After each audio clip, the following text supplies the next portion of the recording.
Educational psychology के बारे में जब हम पढ़ते हैं तो इसमें हम देखते हैं कि देखिए कैसे आया ये एजुकेशनल साइकोलॉजी तो हमने देख लिया बाकी वीडियोस में कि कैसे आया, लेकिन एजुकेशनल साइकोलॉजी में क्या हुआ हमने सभी ने पढ़ा है कि मैंने सभी आपको बताया था लास्ट वीडियोस में कि बिहेवियरिज्म में हमने देखा है कि वॉटसन ने बहुत कंट्रीब्यूशन किया।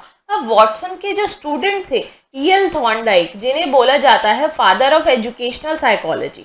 अब E.L. थॉर्नडाइक जो थे उनके बारे में हम पढ़ते हैं कि इन्होंने पनिशमेंट के बारे में बताया, इन्होंने बताया रिवॉर्ड कैसे देने चाहिए। तो जो स्कूल में आपको पनिशमेंट मिली है ना बेटा, वो सभी इन्हीं थॉर्नडाइक की देन मिली है, और जो आपको रिवॉर्ड्स मिले हैं वो भी थॉर्नडाइक की वजह से मिले हैं। जो होमवर्क का कंसेप्ट आपका आया था स्कूल के अंदर की होमवर्क मिलना चाहिए, वो भी थॉर्नडाइक का ही कंसेप्ट है।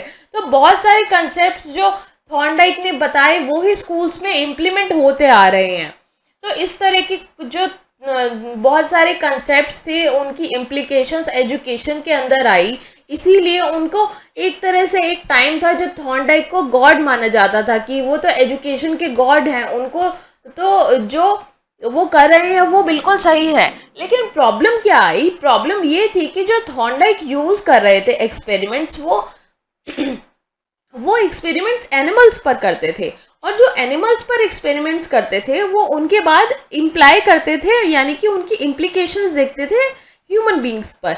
अब लेकिन क्या हुआ कि कुछ टाइम बाद एक फ़िलासफ़र आए और वो फ़िलासफ़र बोलने लगे कि भैया ऐसा नहीं होता, हम क्या करेंगे, हम ह्यूमंस पर ही देखेंगे, हम ह्यूमंस को एनिमल्स की तरह ट्रीट करके हम ह्यूमंस को प्रोग्रेसिव तरह से ट्रीट करने की कोशिश करेंगे। आई होप आप मेरे हिंट की वजह से समझ गए होंगे मैं किन की बात कर रही हूँ।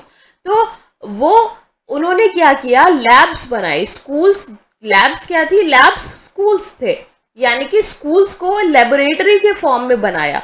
और जब वो बोलने लगे, पहले तो उनकी बात किसी ने सुनी नहीं, लेकिन जब उनके एक्सपेरिमेंट सक्सेसफुल होने लगे तब लोगों का ध्यान जाने लगा और फिर थॉर्नडाइक को लोग भूलने लगे।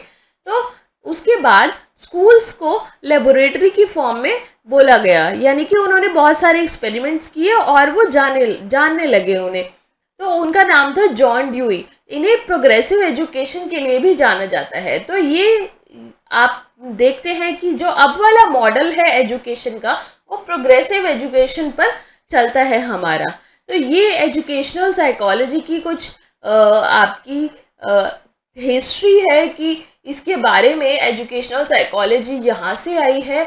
आपको पता होना चाहिए कि कैसे बिहेवियरिज्म में पहले एनिमल्स को ट्रीट किया जाता था, एनिमल्स को जैसे कि आपने देखा होगा बिहेवियरिज्म में पैवलॉव ने डॉग पर एक्सपेरिमेंट किया और डॉग के एक्सपेरिमेंट के बाद उसकी इम्प्लीकेशंस देखी कि कंडीशनिंग, बच्चों की भी कंडीशनिंग कर लेनी चाहिए और बच्चे को भी ऐसे मतलब डिसिप्लिन में रखना चाहिए और इस तरह से करना चाहिए। लेकिन जॉन ड्यूई बोलते थे ऐसा नहीं है, हमें प्रॉब्लम सॉल्विंग मेथड को, हमें प्रोजेक्ट मेथड को, आपने प्रोजेक्ट मेथड सुना होगा, प्रोजेक्ट मेथड को यूज़ करना चाहिए, वो तो बहुत अच्छे मेथड्स हैं। लेकिन ये जो थॉर्नडाइक थे ये तो कहते थे कि नहीं लेक्चर मेथड ही अच्छा है, हम तो उसी से पढ़ाएंगे। लेकिन जॉन ड्यूई कहते कि नहीं, लेक्चर मेथड की तो बहुत सारी कमियां हैं, बहुत सारी लिमिटेशंस हैं, हमें दूसरे मेथड्स को यूज़ करना पड़ेगा, हमें दूसरे नए प्रोग्रेसिव मेथड्स को यूज़ करना पड़ेगा।